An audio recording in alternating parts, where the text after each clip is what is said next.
Well, it's a Thursday, so it's time to discuss all matters Sporting Press Irish Oaks. And this week, I'm joined by two of the Sporting Press's very, very best. We have, as always, Declan O'Donoghue, the man on the scene at Shelbourne Park for the Sporting Press. And of course, Jason Craddock, who often does the big previews for the paper. Jason, good to have you on this week. You've been watching the Oaks from afar. I'm sure you've been suitably impressed. Oh, it's been great. It's nice to see the puppies come through as well. So there's a good mix of young and old in the Oaks, and it looks as good as a final as I've seen over 10, 20 years, I'll tell you. Yeah, it's a very competitive final, and we'll get into it now in a few minutes as regards the actual decider itself. But I suppose the draw has thrown it wide open. It's very hard to get a handle on. It all depends on what hits the lids and what doesn't. Well, it's like that in many big race finals, but especially this. But it's the Ballymac Ant. Where if that one goes to the front, it could win. If it doesn't go to the front, it's no chance. Droopy's Curio, massive problem at the boxes. She does not trap. She has the best of I think it's 2:12 in Shelbourne, which is, for a bitch of her quality, is not very good. But she's probably the fastest in the race, so it's wide open, absolutely wide open. Even Nemesis, it's a very fast time in Derry. It's the only seeded runner. It went to the bend well the other night behind Ballymac, and so that's probably a 33 to be 50s on Betfair if Betfair were betting on it, but it's not a 50 chance, but it's wide open. Yeah. Declan, I know you've been certainly impressed by the Oaks. We discussed last week's semi-finals in depth in terms of a preview. Looking back at them, two tremendous winners, and that first heat was a great buckle. Absolutely, yeah. And I think it is amazing. There's things you notice down the years that you can't really explain. And I've said before that when runners, not wide runners necessarily, have been in trap six for a long time and they get it, they very often hit the lead for some reason I don't understand at all. And that's what happened. Sonny Trick was brilliant. I was worried, was she going backwards? But she took a big step forwards here, you know what I mean? And Ballymac Beanie ran a cracker in second. And it also shows Ballymac Beanie doesn't have to lead. You know, she's still in contention wherever she, you know, at whatever stage of the race it is. If she's up in the first three, she's definitely there, and she's paced all the way to the line. In saying that, though, once Swanley's in front, she's very hard to peg back, and there must be a chance she will be in front the way they're drawn on Saturday. But you know, they're all reasonably well drawn. You know what I mean? You can't, like Nemesis, as Jason was saying, likes has her box. Ballymac Julia, it doesn't matter where she's drawn, really, she'll be coming home anyway, you know. But probably the three outstanding runners of the event so far are all through to the final, and that's very important. And they are the three drawn on the inside. You know, they are the three best in this Oaks. Droopy's Curio is probably the best of all in overall form, and certainly coming into the competition. But I think you always have to go on current form. And on current form at the moment, she has to step up. She certainly does have to step up. As Jason referred to, 2:12 just isn't going to cut it in a contest like this, because something's going to do at 2:05, 2:06. And certainly that would probably be more than good enough if they manage to hit the front. It's just one of those finals. You've referenced Ballymac Art there, Jason. She does have devastating early speed, but this is by some margin her toughest test. It is, but I was averaging out her sectionals. I think it's 2:06 she averages. Now, some of these would like to do 2:06 at the best. And she's young. She's on an upward curve, a bitch in form. You know what bitches in form are like. It don't matter. If she goes around that bend in front, it might take a bit of catching. She might take a bit of catching. She certainly could. Just looking at her again, she is in trap three. Droopy's Curio, we know she's going to do one thing. She's going to go towards the fence. Does it matter? If Ballymac hits the lids, she's probably going to be gone on Curio. Well, the way Droopy's Curio is trapping, it's sort of dwelling out the traps. It's not sort of going up with the lids most of the time. And then she flies to the bend. But if she does that and Ballymac Art traps out, you know, she's going to struggle to catch her.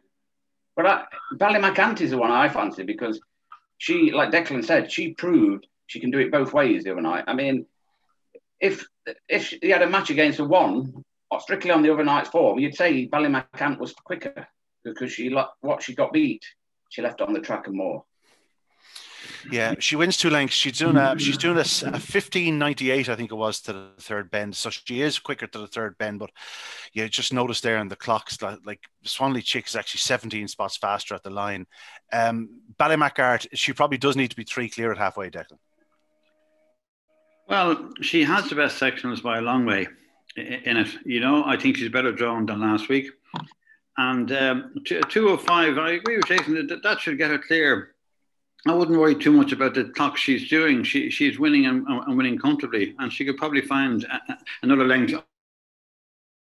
But she will need to lead. Yes, certainly. I think at this level, against these 5 rivals, she will need to lead, but I think it's quite likely she will. We've spoken briefly of the outside pair, Ballymac Juliet in trap 5. She's very strong. She's a sister to Ballymac Wild, who's starting to really find his feet down at Limerick. But she's one for the future. She's very strong. She'll probably, like I see, they've tried her over 6 bends in the past. They'll probably go back that route at some stage because, 525 is definitely too sharp for her. I know she led in the quarterfinals, but she's one for the future. She'll be staying on like a train. In a race of this nature, it's very hard to see her coming off the pace. Well, she ran in the Cambridgeshire, didn't she? In Limerick, and she struggled there. But since then, she's hit form. And when a stayer hits the front at the first bend, as she did 2 races ago, she's always going to be hard to beat. But you feel, unless it gets messy up front, that she'd be one of the outsiders. Declan? Yeah, she needs trouble in front, basically. She has been around 6 bends. So that gives you an indication of, the kind of racer she is. 600 yards should be outstanding. As we even discussed briefly, 550 Oaks, if it ever comes about, that's the kind of tracker she is. But over 525 at Shelbourne, in a final, you've got to be coming out. And, that's unlikely to happen. Yeah, it's worth pointing out that when she did get loose on the bunny, she only did 28.41. A lot of these would do that, doing handstands. Nemesis is a different scenario. She can go up strongly. Jason, you touched on it. She has good early speed. She should lead up Ballymac Juliet. Droopy's Curio is only going left. She's going to have the room of Shelbourne Park. Some of those prices that were quoted were a bit derisory to her chances because she's not the complete outsider of this field. Well, for me, at Shelbourne Park, if you can't get trap 3, get trap 6. That's the place. And she wants to be wider of these anyway. I think she did the fastest time of the year in Derry, 27.50. She's no mug. And if it gets messy on the inside, I mean, if 4 goes in and Ballymac Juliet misses a trap, she could have up the whole of Shelbourne Park to run and run a big race at a big price. Yeah, of course, Cathal McGee, no stranger to big race success. He expertly guided Arden Sul Jet to 2 Irish Sprint Cups. Declan? He did so, yeah. And it's a fair point Jason is making. She possibly is the best drawn in the race. You know what I mean? Because that's the draw. If you had her, that's the draw that she would have wanted, and she's got it. And Ballymac Juliet probably won't break quick enough from 5. Droopy's Curio is not breaking at all. And if she does, she might move in. Actually, the one plus with Droopy's Curio, though, she's not as obsessed with the inside as she used to be. And if you notice, the last few times she came up middle to wide, so she doesn't have to get derailed. That's the one kind of improvement in her running style, you could say, in recent weeks. But she just hasn't looked sharp enough, though she has kept qualifying. So all of that gives Nemesis a great run up the outside. Ballymac Art, I think, will go middle wide. Ballymac Art, even from 1 last week, moved across slightly. That's great. It means we're going to have a clean race, I would think. We've seen already in some of the heats the 3 inside runners can get in each other's way. That's happened spectacularly in a few occasions. That won't happen here. Ballymac Art, in the very least, will run a straight line or move slightly right. So therefore, the 2 on the inside should get a clear run. It's possible Ballymac Beanie could cut in. A Swanee Chick is coming out. That is just possible. But I would think, no, Ballymac Beanie will move in when there's time for her to move in. She's quite a clever tracker for such a relatively inexperienced one. And as you said during the competition, in Oaks finals, it tends to be about the first bend. Who gets there in front, and whatever's there in front generally tends to stay there. Yeah, we've seen some great Oaks finals over the years, but the vast majority of them have been won from the front. Jason, we spoke of Swanley Chick a few moments ago, breaking from trap 6 the last time. It's been her first time in trap 6 in quite some time, if ever. She broke fast. This week, all of a sudden, she's back into trap 1. That has to be a concern if you're a Swanley Chick backer, going from the extreme outside to the extreme inside. It's a different scenario. You're hearing different things. Do you think she can possibly break as well as she did last week? Well, I looked at her, and I think she's 1 out of 5 different traps. And I think, just off the top of my head, she's 2 out of 3 out of 1. Or she's certainly a good win record out of trap 1 anyway. She's 28-14 track record in Dundalk. She's no mug. I see her running Nottingham in the in the Derby, and she ran very well out of 4 and ran fairly wide. So that would be my only concern, drifting off. But having said that, the way she ran from trap 6 the other night, she went straight. She didn't go straight across, but when she got to the bend, she got on the rail and stayed there. You know, so she's probably in the right place. Maybe more middle would have been an ideal draw, but I mean, I hate these traps. So trap 1 in anywhere, I always I'm a bit hesitant of backing anything. Yeah, it's one of those specialist traps. 1 and 6 do tend to suit the specialised trackers. Declan, I'm just concerned that if Swanley Chick even does a 210, let's say, Beanie's probably going to get in front of her. And from what we saw last week, if Beanie hits the front, she's not going to be picked up by Swanley Chick. That's correct. I find the betting curious for this, I have to say. And Paddy Power and I think Betfair are going 4-1 Ballymac Art. I think that's an astonishing price. I think she's most likely leader. She has the best sectionals throughout the competition. Of the 6 finalists, she has the best sectionals. She can come from any box. Ballymac Beanie, she 2 or 3 could lead. That's what you'll be looking at it. That's not to say Swanley Chick will be far often, and she won't need to be. And Swanley Chick will stay on defence if she's on it. That's one thing she will do. And it's a fascinating final. It's just fascinating. I mean, you could look at it so many different ways. And of course, it won't be cleanly run all through. There will be a bit of shoving and shunting somewhere, even in behind. And that could give Ballymac Juliet a run at them all from the last bend, which is what you're hoping for. And the way Liam Dowling is run as are at the moment, Liam Dowling 1-2 in this final wouldn't surprise at all. You know what I mean? He'd take your hand off for it now anyway. Stranger things have happened for sure, yeah. If you had to take one of them, Jason, what would you take? I'd be Ballymac Beanie, definitely. She left time on the track the other night. She's running well. She's improving. I think I'd just edge it with Ballymac Beanie. She looked the other night, you know, it's all well and good when you see them out front and you see them dominating races. You go, oh yeah, she's a smashing lady. She's very, you know, she's very talented. She's very speedy. The other night she showed something different to her character. She really drove into that third bend. She really closed the gap. She took a little glance at the winner crossing the winning line, but I think that was as much just to say, you know, I'll get you next time. I don't think it's something you have to be too concerned going forward.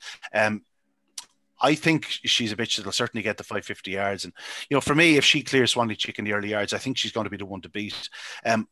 Curio can certainly get involved as far as I'm concerned. As we've all stated at various times, she's as fast as bitches as there is around. And she'd be certainly in the top 4 or 5 in the country in terms of dogs and bitches. It's just a case of those first 50 yards are a concern.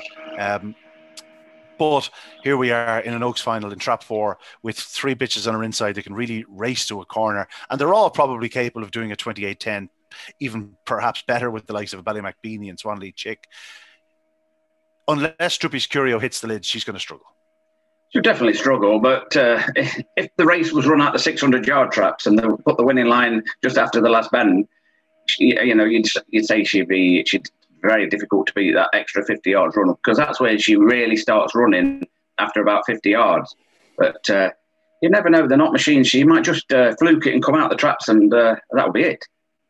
Yeah, she does actually a 218 last week to the winning line. But if you actually look on the corner, she's right on their heels, and that's why she's forced to check wide, because there was nowhere for her to go. I think she's getting clever because she's got sick of getting the trouble on the inside. So thinking, I'll go around the outside. It might be a bit clearer. But it's a bit of a manoeuvre to get around the outside and keep running at the same time. And she's left time on the track. You know, on that similar going, she'd do 27.90 around there. We know that. It's getting the clear run to do it. We've been waiting for it to happen, haven't we? We're just waiting for her to do one of those better starts. She did the 3:14 in Waterford, which by her starting is probably a very good start. She did the 27.94 down there at Waterford, doing the track record. If she is to get loose at Shelbourne Park tonight, it's no question she could do a 27.80, 27.90. It's just be no surprise to you, Jason. Oh no, she did the track record in Newbridge, I think, either the first or the second time out. Then she did the track record again in Waterford. So, but then she fluffed her lines in the final. And, it wasn't a hotter final as it is on Saturday. So, nothing to surprise her. She could come out. She's very, very, very classy.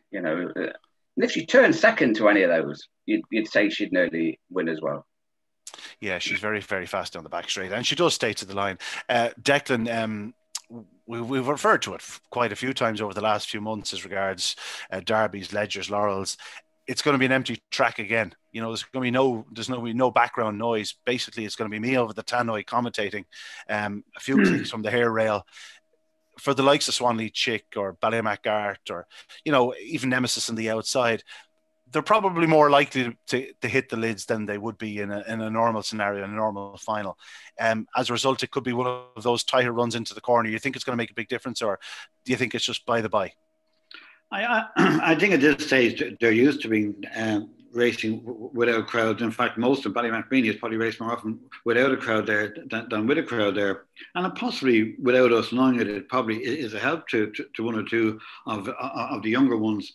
It's sad that there won't be people there. Of course it is. And it's a fantastic supporting card, actually. It's an incredible card on Saturday night, the whole card. And what a shame. So speed up these vaccines. They simply cannot be quick enough for us all. Hopefully that'll be our New Year gift. I don't think it'll affect them. Excuse me. Jubilees Curio and Swanley Chick have plenty of experience. And on the night of a final, on a normal final, with the buzz and the crowd, the atmosphere, experience tends to count for an awful lot. They've seen it before. They've done it all before.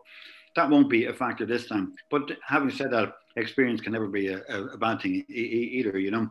So yeah, look, it's all down to what will make that bend in front. It really is. Now, in saying that, Jubilees Curio can come behind. Ballymac can certainly come from behind.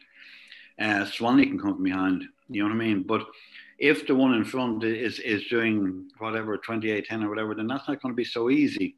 However, we see in finals 28-30, 28-40. That could be the kind of clock that we're looking at, and that would bring Ballymacart, I think, very very much into it.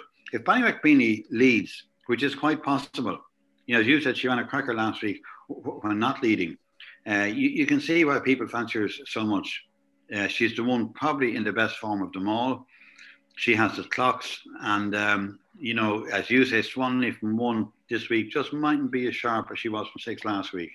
But, you know, and of course, if Jubilees Curio leads, then all other calculations go out the window, because if Jubilees Curio leads, she wins. But on what we've seen so far in the Oaks, that's an unlikely scenario.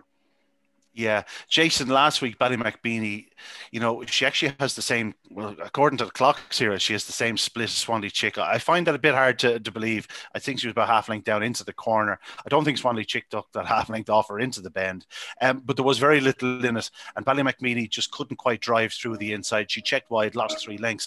Had they been in these boxes last week from similar starts, would Ballymacbeanie have won? She gave away 2 or 3 lengths in the corner last week. Perhaps this week, if she just stays on the shoulder of Swanley Chick, she could enter the back straight that little bit closer. Well, she wanted to be outside of Swanley Chick, and Swanley Chick came straight across and she'd nowhere to go. So this time, the right way round, it's just how they get to the bend together, you know. I was just looking back, Swanley Chick's 2 out of 3 out of track 1. So Swanley Chick's probably okay there. Ballymacbeanie, it depends where the 3 goes. Ballymacart.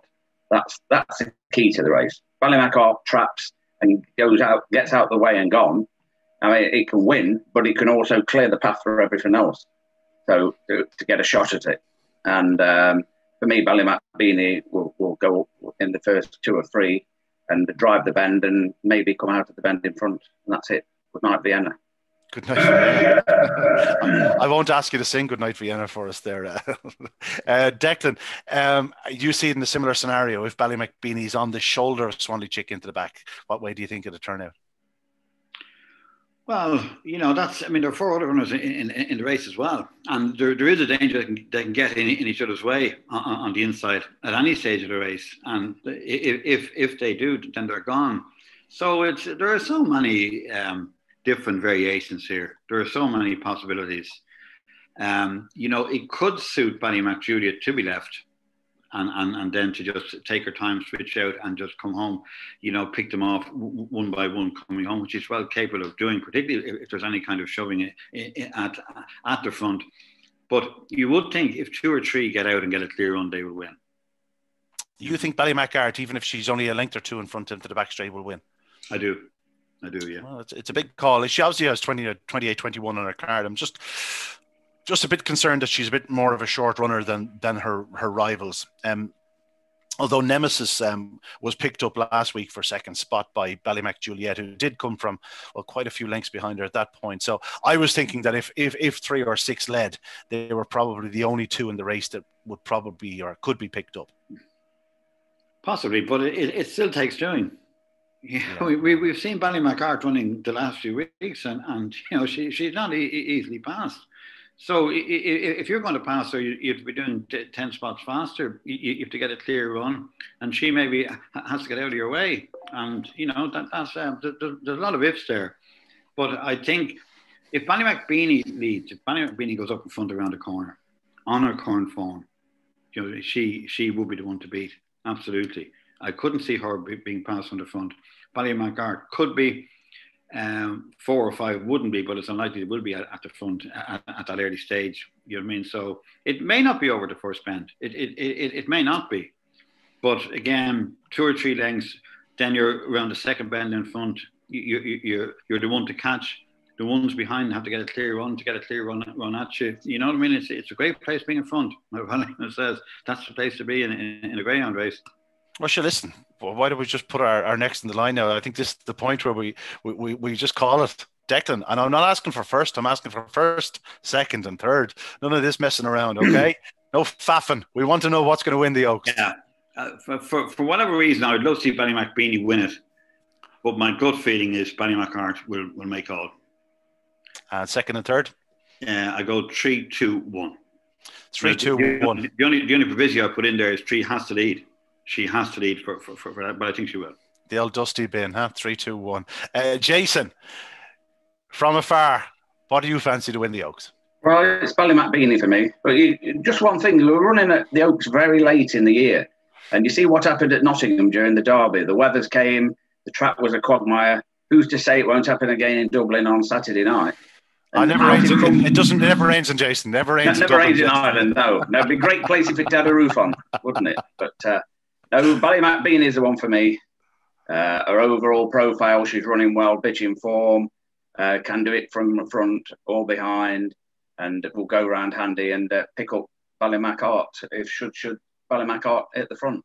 But they're both puppies. They're both puppies. So 2, 3, and what's your third? No, I think Jupiter's Curo will show up on the scene somewhere. So probably 2, 4, 3. 2, 4, 3. I'm going to go very similar. I think I might go 2, 4, 3 also. I fancy Ballymac Beanie myself. I think I just worried about Swanley Chick moving from 6 into 1. Her previous splits were 217, 216, 214. Back into 1 now this week. I could see her doing a 212, 214 again. I think Ballymac Beanie will do a sub 210, and I think she'll lead Swanley Chick in the early yards. And if she's not in front of Ballymac Art, I think she'll be right on her heels, and I wouldn't be surprised if she was with her at the third bend. And then good night Vienna. Droopy's Curio won't be too far away, I believe, because she's just so extremely fast. It's a great Oaks final, lads. It really is a vintage Oaks renewal. It's one to really look forward to, Jason. Oh, it is. It is. And who's to say that some of these youngsters won't go on to next year as well? Because it's not, well, even the older ones, because it's only, 6 months till the next Oaks. Yeah, I was going to say that.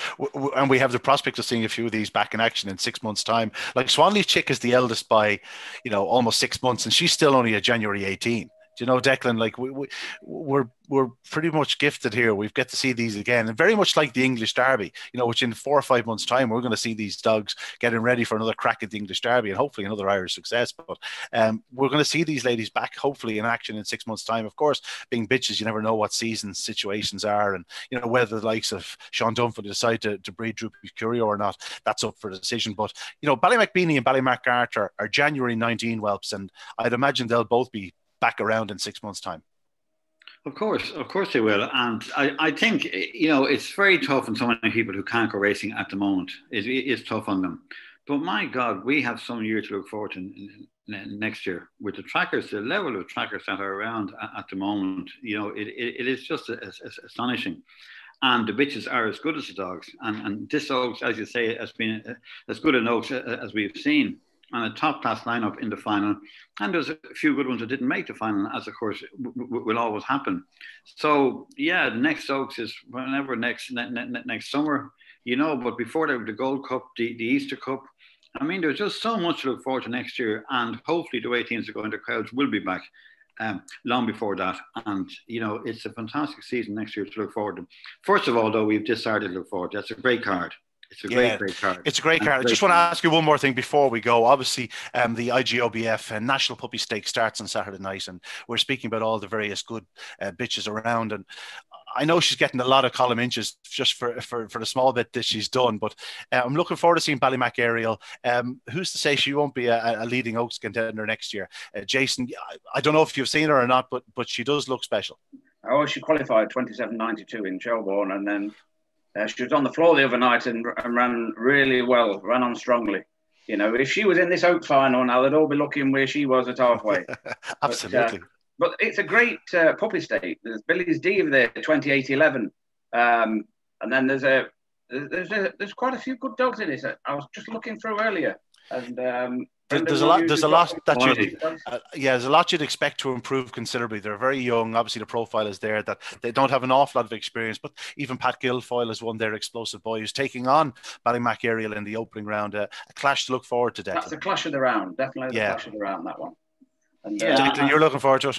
I mean, well, explosive boy couldn't have been better on his first race. I mean, he really couldn't have been, and he's going to improve on that. You would think 20 spots perhaps. So that's then going to is you know she will have to come away near enough to him if she's going to be doing those kind of clocks. Yeah, it's fantastic.